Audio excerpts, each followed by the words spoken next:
nhớ rồi tôi chiều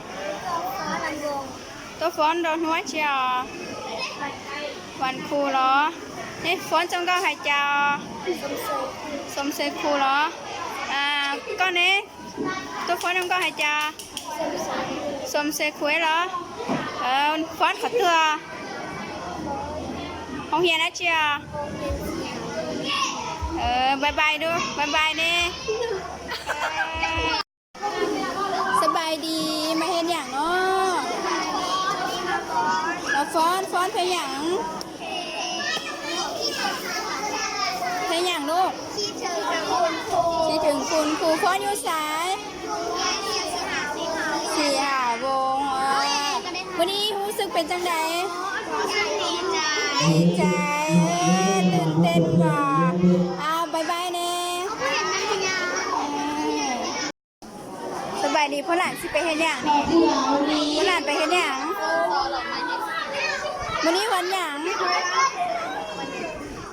วันครูอ่ะไว้ครูอ่ะ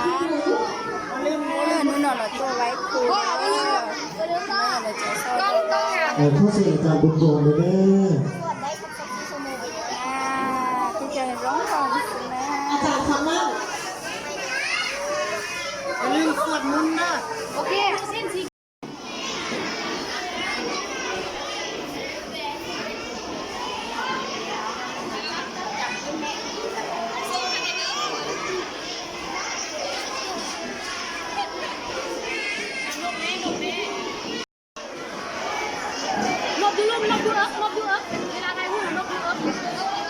นุ่นเราตัวไว้ครูเด้อนุ่นวันครูที่7ตุลาเด้อเราตัวไว้ครูนิ่มแน่